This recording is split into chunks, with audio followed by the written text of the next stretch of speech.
On today's Solo Saturday News, Tony Khan talks a potential third AEW show. John Cena reveals when in December his retirement tour ends. Will Nikki Bella still be at Evolution 2? And Kenny Omega is in a lot of discomfort. Hello everyone, I am Gareth. You are watching Saturday's News video. Why did I have to check what day it was? Of course it's Saturday. I'm here talking about wrestling stuff. That means it's always a Saturday, unless it's a Sunday. That was a long time ago. But it's just me on my own today because Phil is off living his best life, so I'm going to be bringing you all the wrestling goodness. And the first thing we're going to talk about today is AEW are going to have a third... No, they've not said that. They've not said they're going to have a third show straight away. That's not something that's been explicitly stated, but it was something that was brought up in a conversation Tony Khan had with WFAA in Texas. I think, yeah, if you know that news channel in Texas and you're a big fan, let me know in the comments. But they were just asking him about a lot of things. Obviously, we're heading right into All In. We're so close to that right now, so he was talking about all that kind of stuff. But he was asked if there are any plans to go back to 3 shows. Of course, there was a time there when AEW were doing Dynamite, Collision, and Rampage. Rampage. They were doing that, and then now they're not doing that because Rampage was just like phased out. I believe it was at the start of 2025, like earlier this year. Like, it was just kind of phased out and just, dumb. It's just disappeared now. So he was talking about all this, and he said, I think we've done a great job in 2025 focusing now on the 2 primary AEW shows that we're doing, which are Wednesday Night Dynamite and Saturday Night Collision. There's always potential to expand the AEW programming calendar. Right now, things have worked really well with Dynamite and Collision. But as we're having a great year, it's always something to consider. There's definitely an opportunity to continue growing the AEW media rights, continue to grow and develop new platforms for AEW. But certainly in 2025 right now, we're feeling great about Wednesday Night Dynamite and Saturday Night Collision as the primary TV shows today. So what I got from that is, maybe don't expect another AEW show to land on our screens anytime soon. There's a lot of wrestling out there week to week, so it's probably not the worst thing in the world that I've heard right now. It was great watching just a little 2-hour SmackDown this morning. That was just nice. That shrunk down. I don't need that much more wrestling in my life. I'm happy with the amount of wrestling we've got. So this is music to my ears. It means we can just love what we've got a little bit more rather than just having another thing just hitting us over the head and maybe not being able to focus on all the other stuff. So he also got asked during this conversation with WFAA if he would ever consider making deals with countries to host AEW events like the state-sponsored shows, obviously, that WWE have been doing with Saudi Arabia. We had, Night of Champions like a week ago. Again, my calendar just blurs together with wrestling, so he was asked about that, and he said, well, it depends on the situation, I think. It's all about the details, so it would have to be a deal that made sense for that territory, and especially for us here at AEW. So he didn't say no. He didn't say, straight away we'll do it. It's more of a, we'll just see what situation unfolds if it is something they want to do. Money's a big thing in wrestling, so I think if they are offered a ton of money, it'd be a shock if they turned it down. That's just kind of the way these businesses work right now, whether you agree with it ethically or not. It's just kind of how they go, sadly. Moving on to a guy who was at Night of Champions, obviously, defending his WWE Championship, John Cena. And he successfully defended that, of course, in that crazy, weird match that happened with CM Punk. And he has now been talking about his retirement. Obviously, we are in the middle of the retirement tour, and he's been just clarifying a little bit precisely when it is going to end. Obviously, we know it's going to end in December because he said he's going to do a full year of it. But he's stated a couple of times this week that it's going to be in the middle of December. So he said he's confirmed that his retirement match will happen in the middle of December. Don't know if that means his last appearance will be in the middle of December, but we'll go into this a little bit more now. So he was talking to ITV's This Morning. So in England this morning, if you know This Morning, it's a great breakfast show. He said, this is for sure the end for me. My last match is in the middle of December, is what he said when talking about that, because he was in the middle of his press tour for the new Amazon Prime film that he's in with Idris Elba, I believe, which is Heads of State. So if you've watched that, let me know what you think of it in the comments. Is it good? Is it not good? Let me know. Let me know down below. Also, he mentioned that mid-December kind of timeline thing while speaking to the New York Post's Page 6. He said, my last match will be in mid-December. We're still trying to find a place to do it. I said 36 dates in January. We're halfway through, and gosh, it's been a lot of compelling TV. Yep. And I don't want to spoil it for anybody, but I think we're just getting started. Yeah, so I think we're getting that babyface turn very, very soon because, John, we cannot be going down or leaving the wrestling world as this weird villain you've become, okay? It's been fun at times, but we need a bit of babyface. We need to just cheer you for a little bit and just kick some villains' asses. That'd be nice. But the expectation for a lot of people is that his last match will actually go down in the TD Garden in Boston. So, yeah, that'd be like a homecoming. It's West Newbury, Mass, all the rest of it. Like, it's John Cena's hometown, isn't he? He's native from that kind of area. So a lot of people are expecting that's going to happen. A December 13th, Saturday night's main event at the TD Garden is rumoured currently. A lot of people have been talking about it, but it's not been confirmed or announced that is going to be happening. That's going to be part of like the schedule for WWE and for John Cena for this retirement tour. So it's still up in the air. We're not too sure right now. Okay. Speaking of somebody with, a bit of a connection to John Cena, I guess, Nikki Bella, all right? Nikki Bella is someone who was on our screens recently, very recently. It looked like she was going to, like, set up a big thing with Liv Morgan heading into Evolution 2, Ev-2lution. Yep, not going to do that again. That looked like the direction we were going to go in, and then Liv Morgan's shoulder just obliterated itself, didn't it? So that's we're still wishing her all the best. Hope the recovery is going well, Liv. We miss you. But now a lot of people have been thinking, well, what's going to happen with Nikki Bella? Like, we've not seen her on screen, I don't think, since then.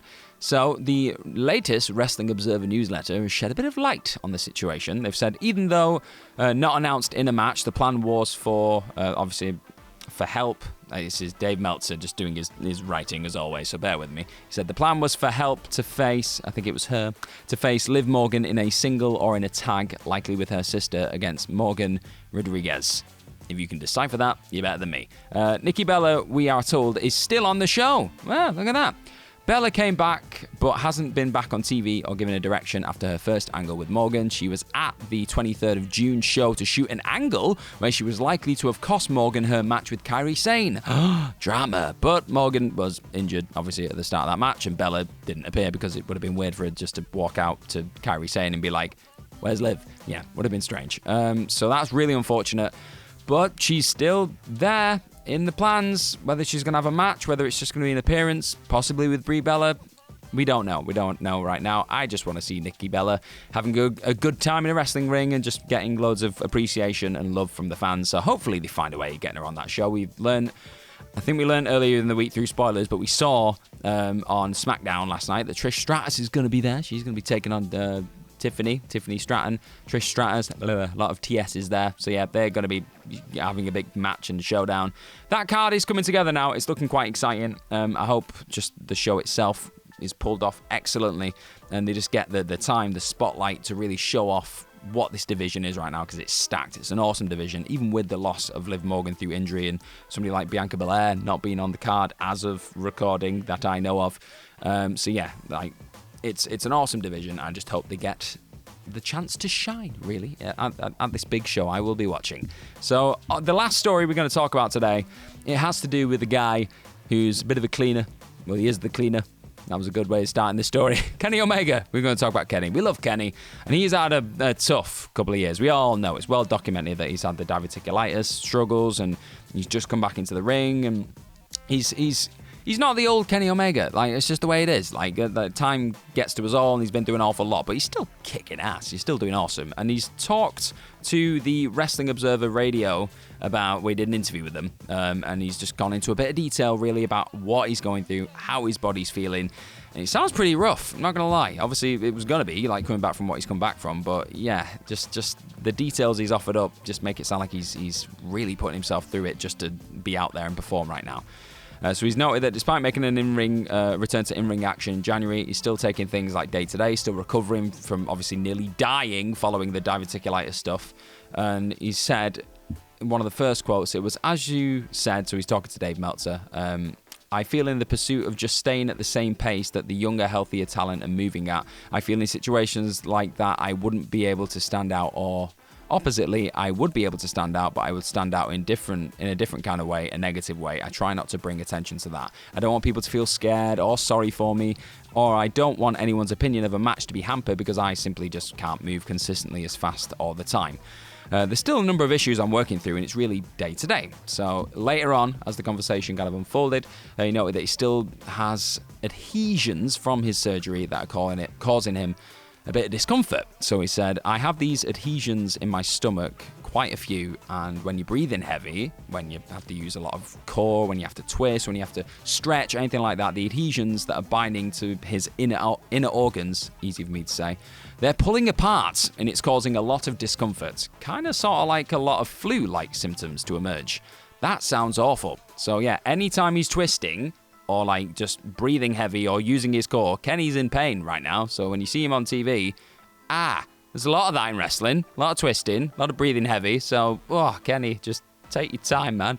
He also recalled that one of his last matches prior to the interview like that they did with The Observer was the Anarchy in the Arena match at Double or Nothing. He noted that between the match, he had between the match itself that they had, meetings that he had to go to and the meet and greets that took obviously a lot of time, he was exhausted. He said, I'm not meant to scare anybody, but he'll be in bed until 5 p.m., 6 p.m. for almost an entire week. I think that's after the match. I just don't have the energy. I can't move.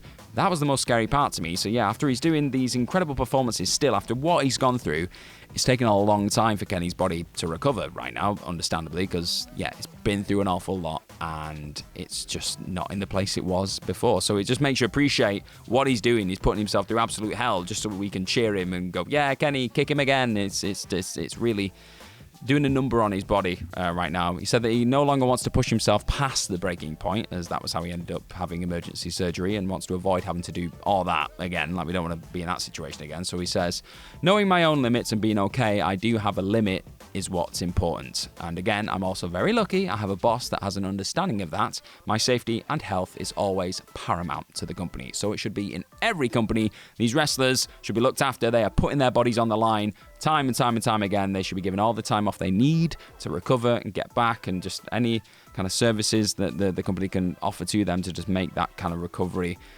smoother. Do you know what I mean? Just a more pleasant recovery for them. They should be doing that. That's the bare minimum, in my opinion. These people are the reason that your companies are earning all the money. They're the stars, so look after them. Yeah, so All In is coming very soon, July 12th. We're on July 5th right now, so it's going to be very exciting. Omega will be defending, obviously, well, no, he won't be defending. They'll be battling over the, what is it, the unified title, is it now? It's like the Continental and the International title are going to blend together to create the unified belt, so that's going to be awesome.